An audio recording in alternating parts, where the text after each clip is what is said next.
If you've clicked on this video, you are probably familiar with the YouTube channel Not Just Bikes, run by London, Ontario native Jason Slaughter. And the introduction occasionally goes like this. I grew up in a car-infested city called London, Ontario, Canada. Which is one of many things he has to say about London, but is it really that bad? To put it simply, no, I don't think it's that bad.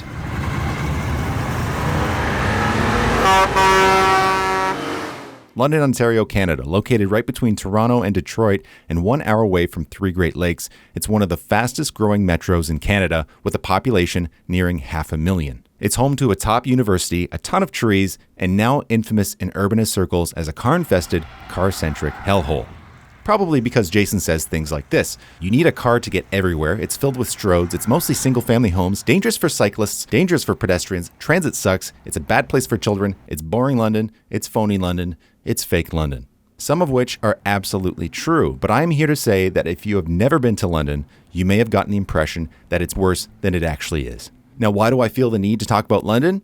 Well, the reason is, while it may be Jason's hometown, it's also mine. I didn't entirely grow up there. My family moved there when I was 14, but I met my wife there. Many of my family and friends still live there. While I have lived in different places since then, at the end of the day, it feels like my hometown. I have been in Vancouver for the past 6 years, but having returned to London recently for the first time in quite a while, this ex-Londoner would like to weigh in on fake London. So I'm going to comment on some things that Jason has said, and this is not an exhaustive, thorough look at everything Jason has said or suggested about London, but some highlights, most of which I completely agree with. There are just a few to which I would like to add some insight. Let's start with the OG. I grew up in a car-infested city called London, Ontario, Canada. As far as my recent limited skim through Jason's videos could find, this video was the first time he used this line or one like it at the start of a video. But is it car-infested? And yes, obviously it is, because there are basically no cities in North America that aren't car-infested. In the most recent document from the city on Modal Share that I could find, it was found that 73.5% of trips were made by car. In this case, walking and cycling only made up 8.4%, apparently not enough to give each their own slice of the pie. Cycling likely making up less than 1%. These numbers really stand out when you look at Amsterdam around the same time, with a car share of 31% and cycling a share of 47%. And in addition to the 2009 data from London, there was another document from 2002 which gives clout to another of Jason's statements.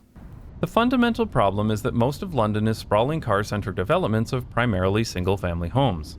This is something that is increasingly true every year. Taking a look at the map of London, we can see that the city is essentially an old grid core surrounded by a much larger strode grid, surrounding winding neighborhood streets with cul-de-sacs galore, making up these sort of strode superblocks. The pattern of growth continues to this day.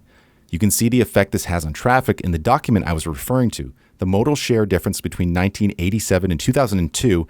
In just 15 years, we see the trend. Walking, cycling, and public transit were on the downfall, being replaced by cars. Thankfully, the city has been working on bringing those numbers back up, but we'll get to that later. The hallmark of car-dependent suburbia is that residential neighborhoods are completely separated from commercial uses, meaning a car is required for every trip. Here you can see Jason uses an image of London with separated residential and commercial zoning. He's right, the separation of the two is certainly a hallmark of bad planning, but I am more interested in remarking on the statement, a car is required for every trip. Obviously, the answer is no, a car isn't required for every trip. We didn't have a car for a large part of our stay, and we were able to walk to most things we needed, which is the case for a large part of the city. That being said, just because you can walk doesn't mean it's walkable. And why would you walk when you always end up here? And finally, this strode is very difficult and dangerous to cross. This is absolutely true. As I said before, much of London is made of these strode superblocks, many of which have relatively long distances between pedestrian crossings. When we were there, our accommodations and the places we often visited were separated by a strode called Fanshawe Park Road. And because there are so few controlled crossings, I, like many, naturally took the shortest route, even if it were more dangerous. So you can walk, but with common scenes like this, it's no surprise people choose to drive. When you grow up in suburbia, you're pretty much stranded until you can drive, so any amount of independent mobility is incredible.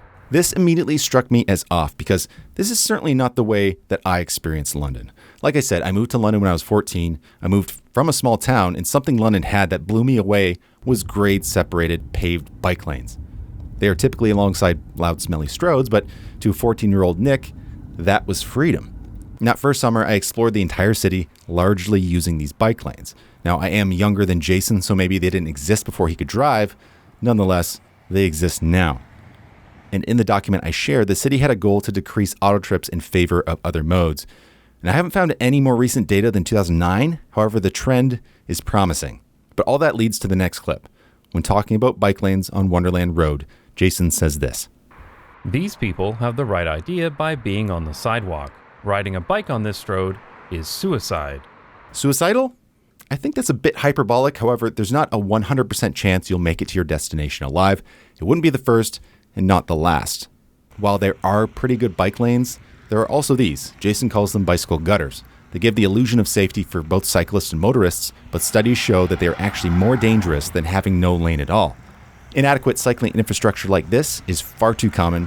While my teenage self was perfectly confident biking around town in these lanes too, I am not most people. People like me make up less than 10% of the population. But I have to point out again, the city has been improving the cycling infrastructure for the past 2 decades. And this single intersection sums it up. From AutoZone to something approaching a Dutch-style intersection. It's not perfect, but this is real progress. But since the buses get stuck in the same traffic as the cars, nobody will ever take the bus if they can afford to drive. To reiterate what Jason is saying in not so many words is London Transit sucks. It really does. It's slow, unreliable, and like Jason says, that's because it gets stuck in traffic. And watching this clip of the number 10 gives me flashbacks to when I was in college, because at the time, this was the first leg of my journey, a short ride from Sarnia Road to Oxford to catch the 17 East. At least that was the plan, but more often than not, I would miss the connection, or if I was lucky, I could sprint and catch it. The buses were late, they were early and infrequent, and I'm not the only one who thinks so. Thankfully, there is a limited rapid bus system being built, but it would have been nice if the city went ahead with the trams years ago. Either way, I hope this is a success, which will spur further transit projects throughout the city. I drove around several residential neighborhoods, and while I occasionally saw some kids in the park with their parents, I never saw any children out on their own, and that's really sad. This is an anecdotal comment, of course, but it's true. Data shows that car dependency leads to decreased independence for children. But to add my own anecdote, I have young nieces and nephews who live in London. When I asked my brother about their independence, he said they just come and go as they please to their friend's house or to the park. But when I asked how far they go, he said they tell the kids to stay within their neighborhood, aka Strode Superblock.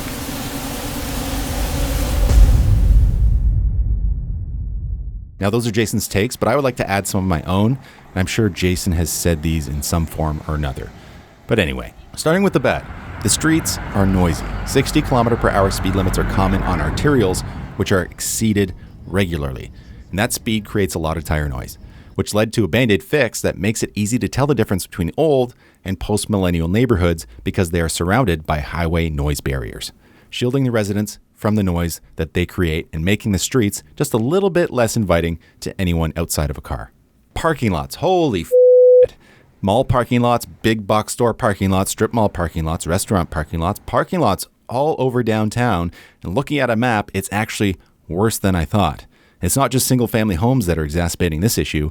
It's also apartment buildings, tall ones, most of which surrounded by a sea of parking, which of course is a big problem when it comes to walkability. Like I said earlier, just because you can walk somewhere doesn't mean a place is walkable. When visiting a bunch of my friends, I couldn't help but notice how much weight everybody had gained. And that made me feel sad. Not to say that if they lived somewhere more walkable, they wouldn't be out of shape, but the data is pretty clear that car centrism leads to increased obesity and poor health outcomes when compared to walkable alternatives. But that's enough of the negatives.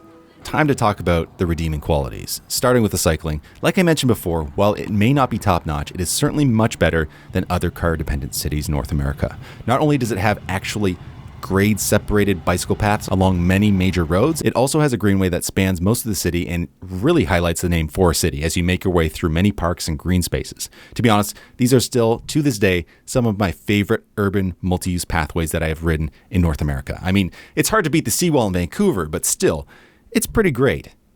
Overall, London cycling is not world-class, but with the improvements happening every year, I expect to see it rise the ranks. Another good is much like Vancouver. London has no urban freeway. Some people think this is disastrous, the root of London's traffic problems, but one only needs to look at other cities in North America tearing down their freeways to realize that not building one in the first place may have been a blessing in disguise. A ring road? That's more complicated and out of the scope of this video. Something else I love about London is that old core. Downtown, Old East, Old South, Wortley Village, all those places. And you can see walking around that these are some pretty nice neighborhoods with that classic grid pattern, making it prime real estate for bike lanes and modal filters, one of which they are already on. There are also places of mixed uses. Some of my favorite gems are in these old areas of the city. But naturally, like Jason talks about in his video about Riverdale in Toronto, these neighborhoods are some of the most expensive in the city, even if they're more empty than they could be. Which leads to the last good thing I want to talk about, and that is potential. Potential to be a great city. One with a flourishing downtown, excellent public transit options, safe and ubiquitous bike lanes, and traffic that doesn't crush your soul on a daily basis. Crumbling malls could become hubs of walkable neighborhoods and quality public transit, but that potential can only be realized with a seismic shift in public opinion and political will.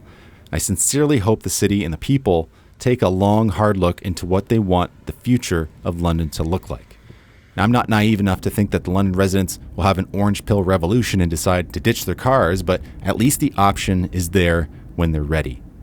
At the end of the day, no, I don't think London is that bad, but it has many, many flaws bearing the hallmarks of modern, car-centric development. While I may have disagreed with Jason on a couple points, I totally understand why he uses it in his videos, because it's a place that he knows well and is brimming with typical problems associated with car-centrism. I just wanted to take the chance to tell those of you who have never been to fake London that there is a bit more to it than being the poster boy for car-dependent urban development. This is the part where Jason thanks his patrons, but I don't have a Patreon page, so if you enjoyed this video, consider leaving a thumbs up, or better yet, let me know what you think about fake London in the comments below.